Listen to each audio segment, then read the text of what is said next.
Introduce our first speaker of the day. Darrel is the founder and president of Recovering from Religion, a psychologist for over 40 years and the author of 4 books. He's been a student of religion most of his life. He holds a master's in religion and a bachelor's in sociology anthropology with a doctorate in psychology. So let's all welcome Dr. Darrel Ray.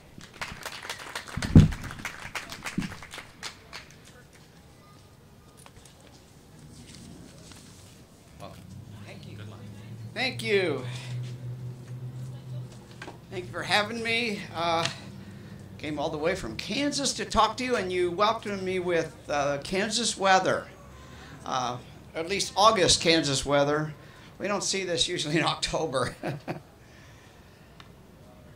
Thank you so much. If you're a volunteer, thank you the organizers. I know how much effort it takes to make an event like this come off successfully, and it's all the exhibitors, places like that.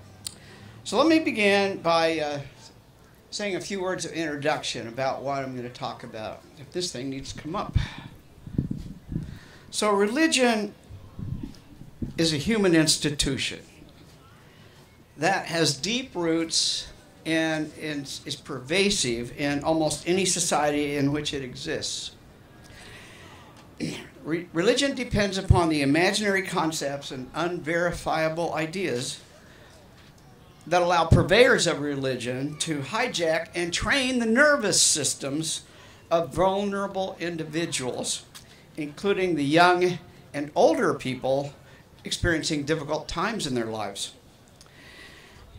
The effects of hijacking and training can be described as trauma.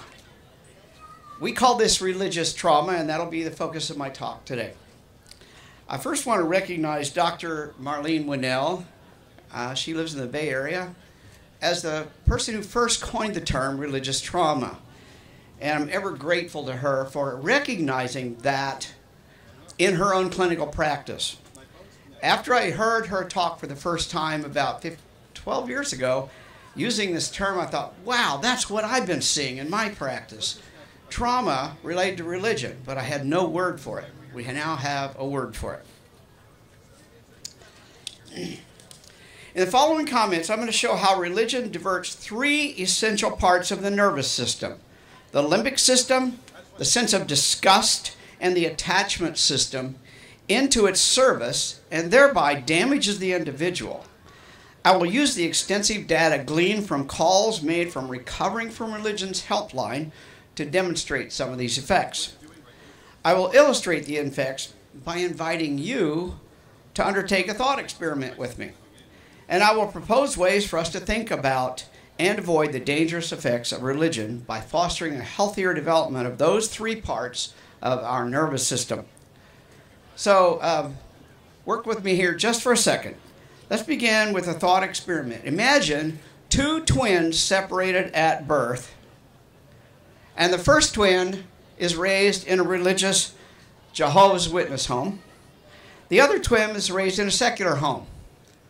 How will these environments impact their respective brains and neurological systems? I can tell you what we observed at Recovering from Religion. Somebody help me make this thing. Yeah, okay, good, got it. What we observe every year, we listen to thousands of people. They call and chat in with us at Recovering from Religion. I can tell you that the Jehovah's Witness child will be far less educated and generally less socially skilled. They will have unusual fears related to religious teachings, like the fear of Armageddon, which is a really big one in Jehovah's Witnesses. They will have inaccurate knowledge about sexuality and will often be terrorized by their own sexual thoughts. They will believe that masturbation is an abomination and the evil work of Satan. They will be quick to judge themselves and others for what is perfectly normal human behavior, and they will be deeply afraid of psychologists and psychiatrists. That's Jehovah's Witness. The childhood indoctrination has the effect of making the child and later the adult hypervigilant in their environment and even their own thoughts. They're hypervigilant of their own thoughts. Hypervigilance is about about these two twins. The second twin, raised in the secular environment, wouldn't even think twice about some of these things, as the Jehovah's Witness child is terrorized by them. Remember, they're identical twins. Hypervigilance is a condition in which the nervous system is inaccurately filtering sensory information, and the individual is in an enhanced state of sensory sensitivity. This appears to be linked to a dysregulated nervous system, which can oftenly be caused by trauma, or PTSD as it's commonly known. Now let's look at the secular twin. We can safely say that they will be less fearful of their environment, more socially skilled, and better educated. They will have more sex-positive understanding of their body and sexuality, and they will have far less hesitation about working with a mental health professional. In other words, their neurological system will be impacted in very different ways. I think this is pretty obvious if you use this little thought experiment. Religion is designed to change and control human behavior in ways that benefit the religion at the expense of those who are religiously infected. That is why poverty-stricken people send their money to super-rich TV evangelists, and the Mormon Church insists on members giving 10% of their income before taxes. That is why all sorts of sex is condemned, and abortion has been essentially outlawed in many states. Religion is why some parents will reject their own children, and why LGBTQ children are tortured with conversion therapy. The list could go on and on. We can say with a high degree of certainty that the religious indoctrinated twin will behave very differently from their secular twin. Let me clarify something before I get too far into the core of my talk today. Any ideology that holds supernatural beliefs has serious potential for psychological and physical harm. That would include most religions. If there are exceptions, they are hardly worth mentioning. Supernatural ideas such as prayer, miracles, resurrection, faith healing, these are all distractions and distortions of the real world. There is no need for supernatural beliefs. In fact, it is a belief in the supernatural that leads people into delusional thoughts, delusional behavior, inappropriate and dysfunctional practices that result in real-world problems. The examples are numerous. Denial of vaccine efficacy, trust in faith healers, belief that women must be subservient to men, vilification and rejection of LGBTQ people, not to mention the endless hours people waste in prayer meetings and Bible study. So let's talk a little bit about the science of trauma. Many people who are never infected with religion have a hard time understanding the deep and difficult issues that formerly religious people experience. Today, I want to examine some of the science that helps us understand what's going on in the brains of the religiously infected. Religions, especially patriarchal religions, infect the human brain in three ways. The first way is through the training of the limbic system. The second is by hijacking the disgust system. The third is by manipulating our natural relationship attachments. These three neurological systems help us survive, build bonds with others, help us avoid potentially deadly foods. And I can't possibly do justice to all three of these today in my short talk, but I hope to give you enough understanding to further investigate yourself. I've given more complete treatment to this in many of my other talks, which you can all find on YouTube. Let's begin with the limbic system. It's largely associated with the fight, freeze response to our environment. A basic response to perceived danger that helps us respond appropriately to threats in our environment. Most of the time when we perceive danger, we respond appropriately. Like when we see a dangerous animal, we run away without even thinking. Once we're safe, we may clearly think of a strategy for avoiding the danger.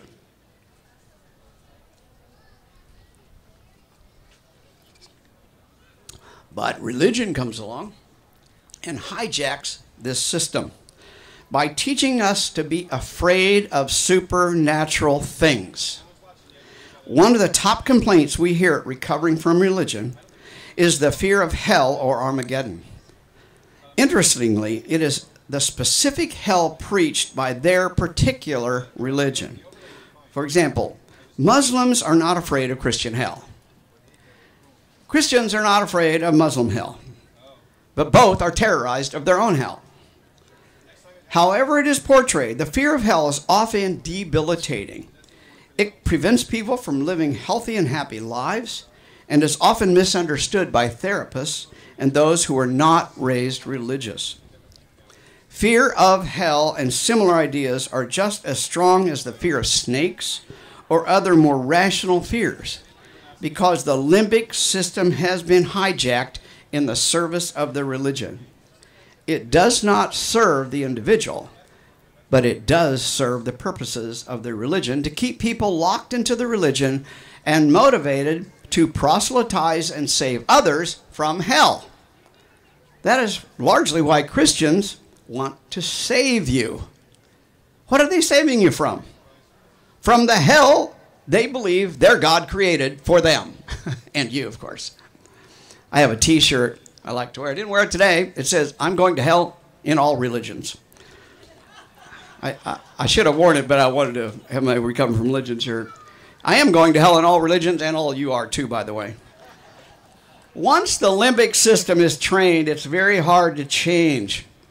The presence of irrational perceived fears is a possible sign of trauma. Not only fear of hell, but fear of demons, fear of demonic forces, and the dangers of secular people and science. Many religions are truly afraid of us. We are evil in their eyes. That's why we are listed in the United States as the most hated group, seculars and atheists, most hated group in the United States. That's interesting. Once the limbic system is trained, it's very hard to change. The presence of irrational fears is a possible sign of trauma, not only of hell, but all those other things I mentioned. Let me next explore another system, and that is the disgust system. Please I want you to turn to somebody next to you, and I want you to identify one person as person number 1, and the other person is person number 2. Go ahead and do that right now. It's a simple little experiment we're going to do. And I want you, person number 2, your job is just to observe. Don't do anything. Okay, person number 1. You got it? I want you to imagine holding a shiny, juicy red apple in your right hand. So get it in your right hand right now. Bring your hand up to your mouth and take a big bite out of your imaginary apple. Then realize it's rotten inside and there's half a worm left. Okay, number 2 people. Observe. Make a note of the face you just saw. That is the face of disgust. We all have a disgust pathway in our brain. It's designed to do 2 things: to stop us from eating bad food and to send a signal to others about that food so they don't eat it either. When seeing disgust in another person, your brain registers that disgust. You may even have felt like spitting the imaginary apple out and you didn't even bite it. I'm talking to you, person number 2. Anybody feel like spitting it out? Okay, I had a few people. It works really well, but it works really well in person number 2 as well as person number 1 because our brains are programmed to respond to disgust in other people. There's lots of experiments in psychology about this. Have you ever noticed how frequently religious people use the language of disgust? Have you ever heard them say gay people are disgusting? Have you ever heard a woman or a girl that's had an abortion is sickening? Have you ever heard that masturbation is filthy? Have you heard people say watching porn is revolting? I'm sure you've heard these. You probably heard many more from religious people and politicians who are influenced by religion, of course. So religion hijacks our disgust pathway. So that the pathway that keeps us from eating poisonous food is instead used to make us reject people who behave in ways that go against religious dogma. The disgust is most often paired with sexual behavior. The result is that LGBTQ kids are told they're disgusting. Women are called damaged for having sex outside of marriage. Teenagers are told their natural urges to masturbate are disgusting. And girls are told that having sex before marriage will taint them and ruin their marriage. If you've been exposed to purity culture, I'm not telling you anything new. By hijacking our disgust pathway, religion makes people hate their bodies, as well as their natural urges and desires. Instead of learning age-appropriate sexual ideas and behavior, children and teenagers are hammered every day with religious purity culture nonsense, which ultimately interferes with healthy sexual relations as adults, often resulting in sexual trauma. Let me read a quote, direct quote from one of our clients that called in to us. Here's what she said. I had years of religious training, sermons, youth camps, teaching the evils of sex, my body being responsible for men's lusts, and so much more. I got married to the first man that showed an interest in me so I wouldn't be tempted to sin. After marriage, our sex life was a disaster. I don't know how we managed to have 2 kids. I don't blame him, but our marriage should have never happened. Even today, I have desire and sexual urges, but I get paralyzed at the thought of having sex. I haven't even tried to date a man since my divorce 8 years ago, even though I would really like to have a life partner. That's a 34-year-old client of recovering from religion.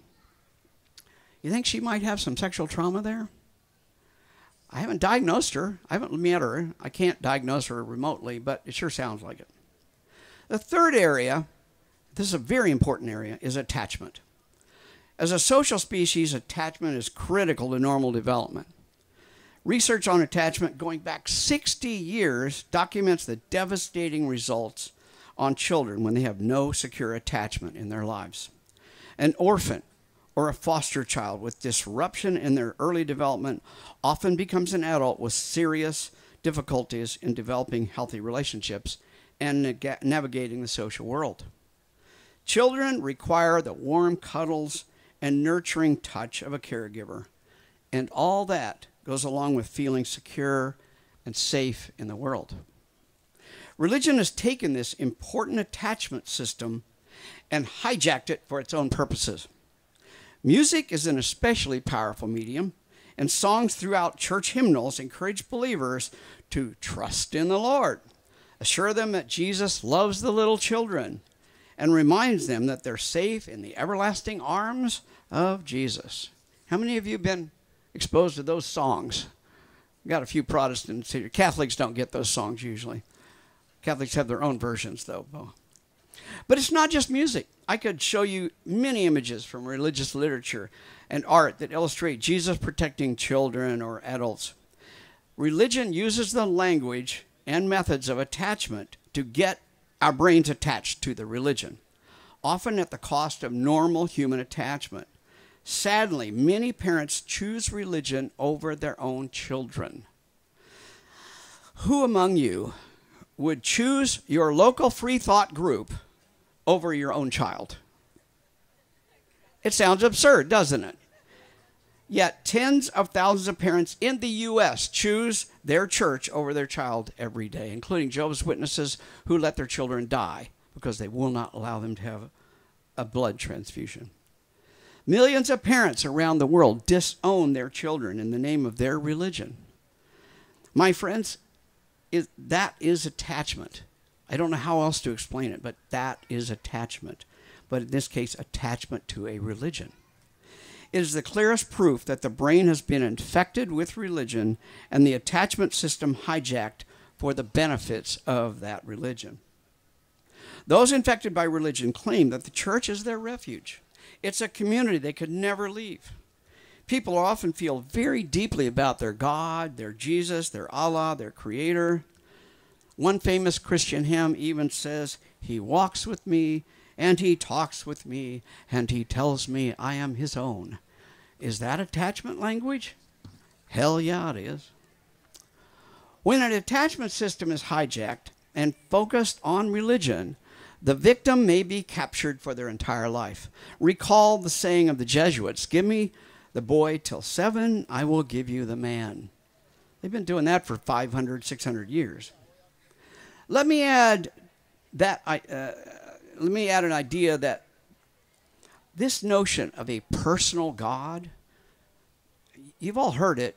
I'm not religious. I have a personal relationship with Jesus. You've heard that one, right? Okay. That concept is really powerful because it gives the brain something to attach to. That's why you hear many Christians say, "I'm not religious. I have a personal relationship with Jesus," or "I have a personal relationship with God," or "I have a personal relationship with Allah." Over the years, I've heard hundreds of people say, "I miss Jesus," even though I know now he was never real. But they felt a real attachment to this imaginary being. Just as they may feel a real attachment to a deceased relative long after they're gone. I can still feel attached to my mother, who's been dead for 15 years. People actually go through a grief and loss process when losing their relationship with Jesus or Allah or any personal God.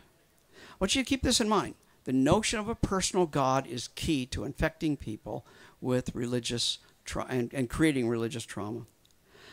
So I've discussed these 3 neurological pathways: the limbic system, the disgust system, the attachment system, so that we can better understand what gives religion so much power to capture and control entire populations.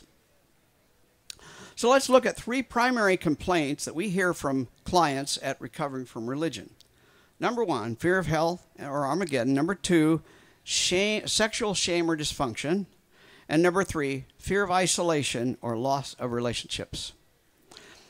These 3 complaints comprise at least 90% of all the people who call in to us. If we match these 3 complaints to what I've just talked about, we can see that fear of hell deals mainly with the limbic system. Sexual shame and dysfunction are related primarily to the disgust system. These are independent systems within your brain. 3, fear of isolation has to do with attachment or loss of attachment. So we can match these up with the primary complaints that we get recovering from religion. I'm saying 90%. It could be higher, but I know it's at least that many. If one or more of these 3 I just identified is deeply indoctrinated into a young person or a vulnerable adult, it often disrupts their ability to function. In many cases, we call this trauma. When an adult wakes up frequently with night terrors about hell, or a child can't stop worrying about their whole family disappearing in the rapture and they're being left behind, or a couple cannot consummate their marriage after 3 years because the shame they learned in purity culture, it looks a lot like trauma and is often undiagnosed. So let me bring this together with one more concept. I think you'll see with this concept how this all kind of comes together in a major concept. It's bad enough that religion imposes these kinds of psychological burdens on those it infects, but there's yet another consequence, and I'm going to call this detachment anxiety. Don't look this up because I made the word up myself. Hopefully it'll get out there in the real world, but I mean detachment anxiety. We've all heard about attachment. We've heard about other kinds of attachment issues. I'm not going into the details there. But one of the most devastating psychological treatments that you can impose or visit on a person is social isolation. Forced social isolation, whether torture or discipline for a child, is experienced at the deepest levels through loneliness and social disorientation. Recent research that came out in Scientific American found that people, quote, people who are forced to be isolated for only 10 hours crave social interactions in a similar way as a hungry person craves food. This was established through MRIs. The responses in the brain were almost identical to that of fasting person seeing images of food. And that is after only 10 hours. What if the isolation involves being totally cut off from from friends and family for years or forever. If you've been seriously attached to your religion, leaving religion comes with risk of serious social isolation and dislocation. It also comes with the difficulty of detaching. Detachment is terrifying.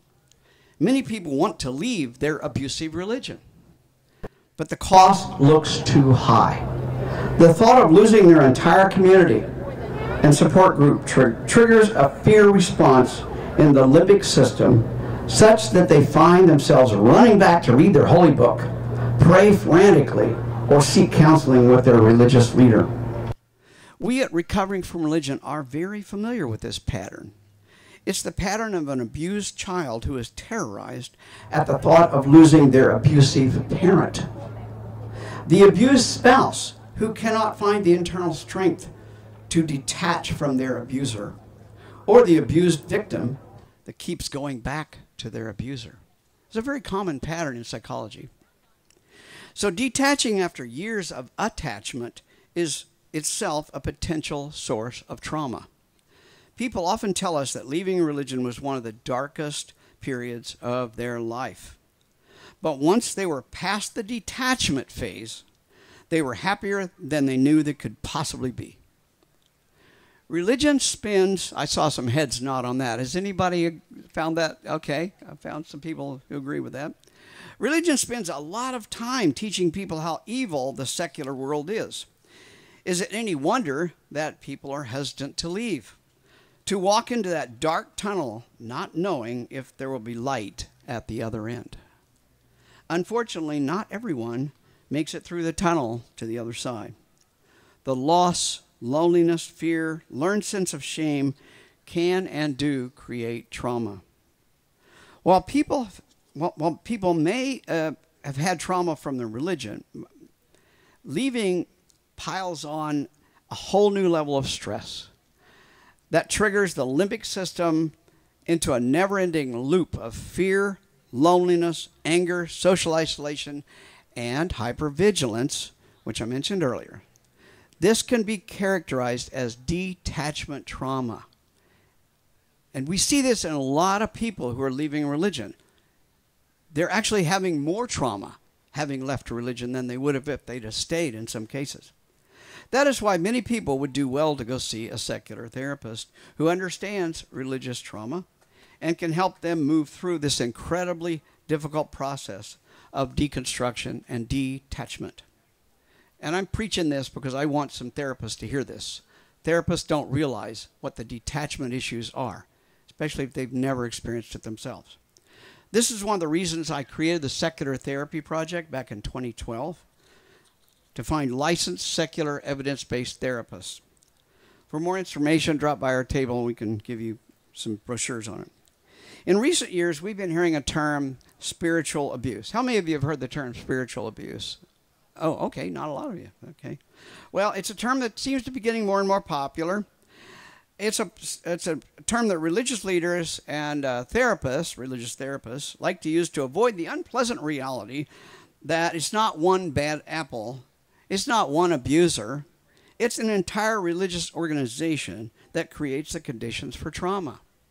The term spiritual abuse conveniently sidesteps the role of the church, the temple, the mosque in setting the conditions for abuse and trauma.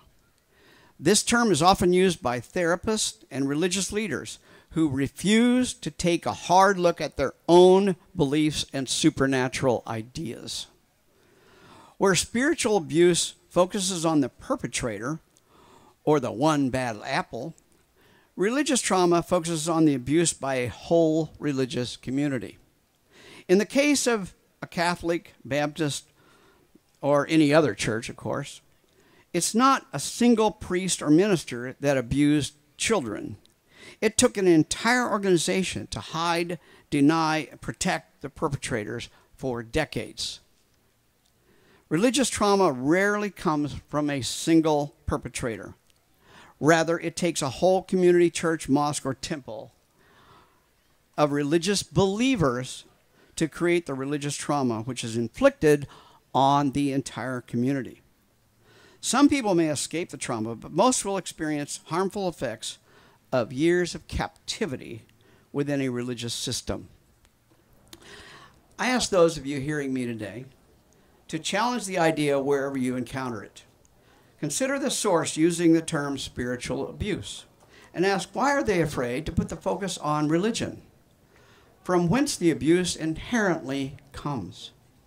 Sure, religious individuals abuse others, but that person was indoctrinated and given the tools of the abuse by the religion. Now let's talk about intergenerational trauma. So far, we have discussed trauma at the individual level, but I would suggest that there's remarkable evidence of this trauma being transmitted across generations. And the evidence is right under our noses in the Christian hymns that people have sang all their lives. Let me give you a few examples.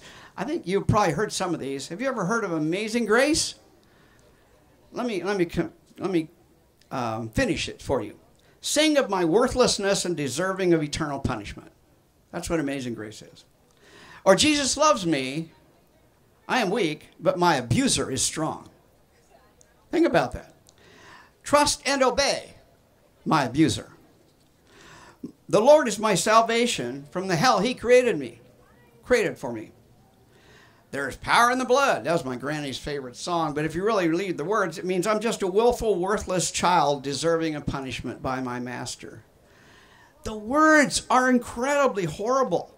How can people sing songs like this except through the lens of trauma? Just as an abused child sees their abuser, the abuse by their caregiver, as normal, children go back to their abusive parents. So does the religious person see the abuse by their deity as a natural and normal thing.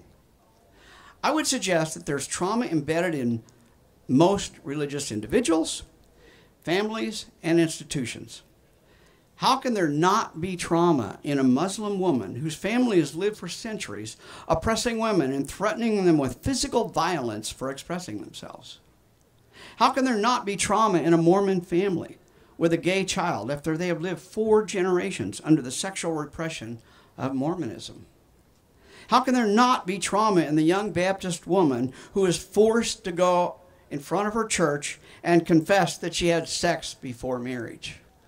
We hear these kinds of complaints all the time at Recovering from Religion. This is one generation visiting trauma on the next generation. It is a pattern I hope we can stop before future generations are infected. Let me leave you with a quote from Resmaa Menakem, therapist and author, that ties our subject together, I think, in a profound way. I think you have to listen and think about this quote a little bit, and then in light of what I've talked about. Trauma in a person, decontextualized over time, looks like personality. Trauma in a family, decontextualized over time, looks like family traits. Trauma in a people, deconstructed and decontextualized over time, looks like culture. According to my research and experience, it looks like religious culture. Thank you for your attention today. If you need or want more information or help, please visit us at the Recovering from Religion table. Thank you.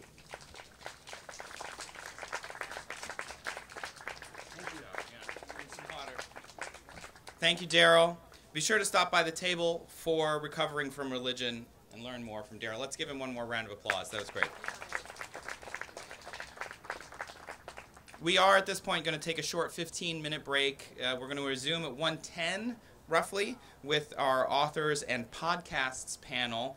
So take some time, visit the community tables, check out the great groups assembled today. If you donated more than $25 or $25 or more, help yourself to the hospitality tent. It's the one with the little windows over there. There's some snacks and drinks and things inside. Speaking of supporting our event, a shout out to some of the people who've really come through this year. We've got Robert Nicholson, Wayne Orgar, Nick Gray, Kimya Lambert, Robert Poschel, Benjamin Wade, Alexis Record, Nancy Sneed, Joseph Morrow, Will Scharf, Heather Ann Dawson, and Gerald Bachman. Let's give them a round of applause for their help today, too. Thanks, y'all. I'm going to return here after the break, but in the meantime, take 15 minutes and explore. Thanks.